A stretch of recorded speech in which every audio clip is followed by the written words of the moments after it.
Do you ever wonder what is intended for or likely to be understood by only a small number?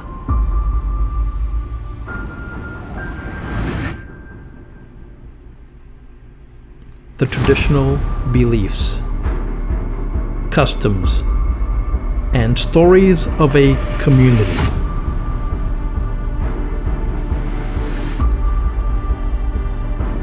A community not part of the mainstream, unconventional, peripheral, or extreme.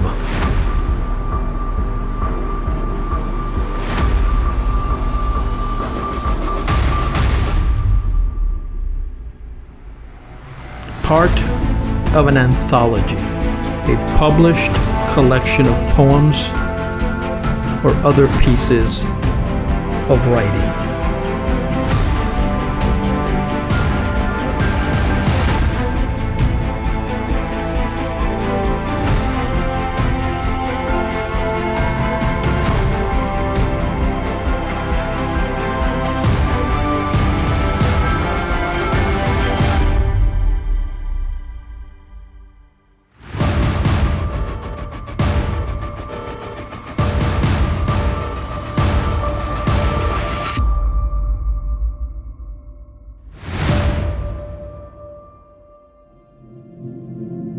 This is Esoteric Lore.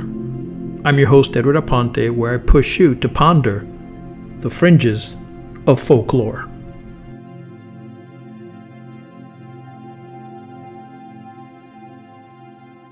Today we're diving into one of the most revolutionary books in the science of emotions.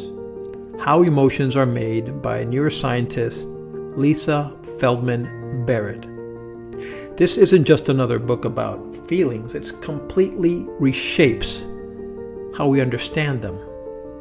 So here's the big idea. Emotions aren't hardwired into our brains. We don't have your universal circuits for fear, joy, or anger like buttons we push. Instead, emotions are constructed, just like we build thoughts or memories.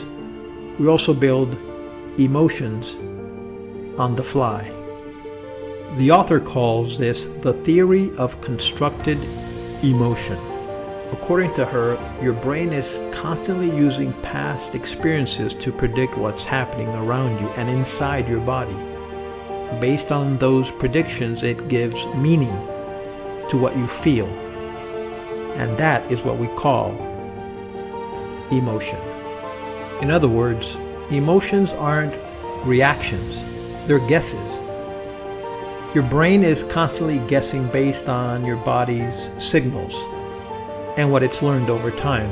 That means emotions can vary from person to person, culture to culture, even moment to moment. Another myth this book busts is the idea of emotional fingerprints. There's no one brain pattern for fear, no universal facial expression for happiness. Context matters. Your brain creates emotions based on your personal history, your culture, even the language you speak. So what does this mean for you? Well, emotions aren't just things that happen to you. You help make them, whether you realize it or not. And that means you can train your emotional intelligence, expand your emotional vocabulary, pay close attention to your body, learn how to reframe your experiences. You have more power over your emotional life than you might think. Imagine a place where your emotional life is lush, peaceful, and abundant, where every feeling has space to bloom, and your inner world nourishes you instead of overwhelming you. That's what we're calling the emotional Garden of Eden. And believe it or not, you can start planting those seeds right now. The author teaches us that emotions aren't just raw automatic reactions. They're constructions shaped by our brain's predictions past experiences, cultural influences, and even the words we know. So to grow this emotional paradise, we begin by becoming conscious gardeners of our emotional experience. So how do we cultivate this emotional garden of Eden? Step number 1, enrich the soil, expand your emotional vocabulary. The richer your emotional vocabulary, the more nuanced your feelings become. Knowing the difference between irritated, frustrated, and betrayed gives your brain better tools to construct accurate emotional experiences, like compost for the soil. Words make the soil fertile. Try this, for example. Learn a new emotion word. For example, instead of using the word stressful, use the word effortful. Instead of saying, I just had a stressful day, how about using this word, this emotional word in this context? I gave my best effort. The word effort, it carries the idea of pride and ownership. If you say, oh, my workday was stressful, it carries a different emotional baggage, not the best one. So things like that, strategies like that, where you learn a new emotion word and you apply it to a context that's familiar. Like if the day was stressful, instead of using that word to create the emotional baggage that comes with that word, how about using the word effort? I had an effortful day. That means I gave it my all. I did my best. I gave it a great effort. So step number 1, enrich the soil, expand your emotional vocabulary. Step number 2, plant diverse seeds. Embrace emotional diversity. Just like a healthy gardener needs a mix of flowers, herbs, trees, a rich emotional life includes more than just happiness or calm. It welcomes sadness, awe, confusion, gratitude, even grief. Why? Because your emotions help your brain fine-tune its predictions. The more experiences you allow, the more wisdom your nervous system builds. Try this. Don't label certain emotions bad. Instead, ask, what is this feeling teaching me?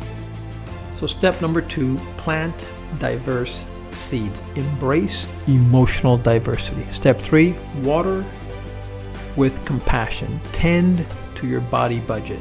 The author reminds us that emotions are tied to the body budget. That is, your brain's way of tracking your physical resources. Sleep, hydration, movement, and nutrition directly impact how you feel. So, water your garden, rest when tired, move your body, eat whole foods, regulate your inner climate so emotional growth can flourish. So step number 3, water with compassion. Tend to your body budget.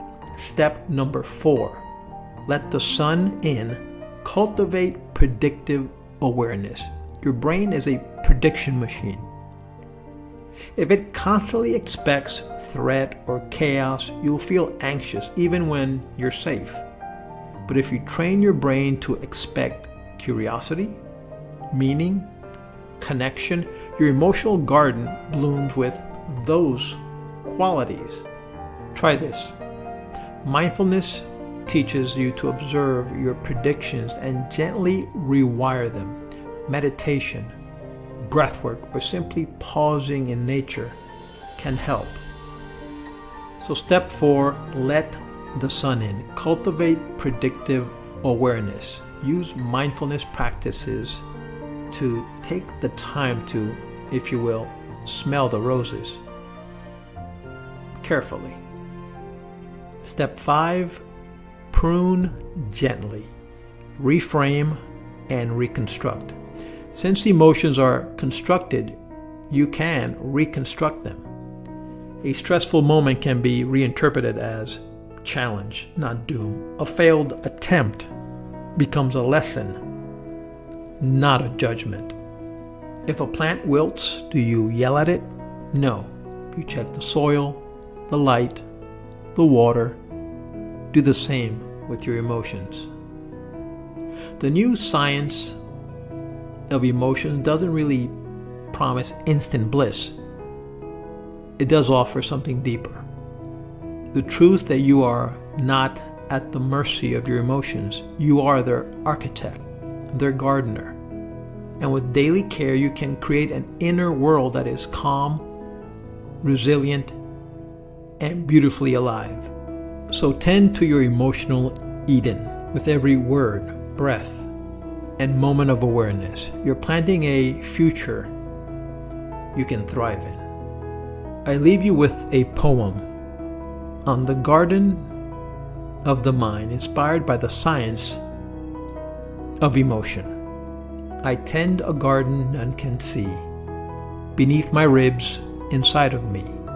When feelings bloom like crimson rose, and every thorn a truth it knows. The soil is rich with words I've learned, from sorrow's ashes to joy returned. Each name I give to how I feel becomes a seed that helps me heal. With every breath I gently sow the softer winds of what I know, that anger's not a beast to fight, but root-bound need for wrong made right. I water grief with time and grace, let sunlight touch its shadowed face. Where fear once crept, I plant surprise, a wildflower beneath the skies. My body is the garden bed, its rhythms where emotions tread.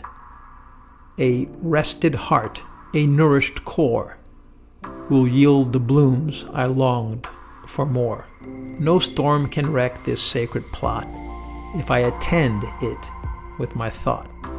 For feelings too are built, not found, constructed in this fertile ground.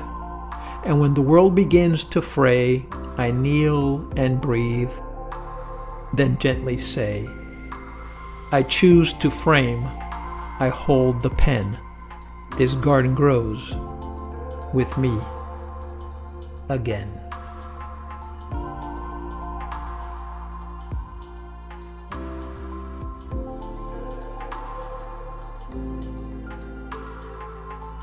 If you like this video, please subscribe, share, and give us a thumbs up. Thanks for watching. See you next time.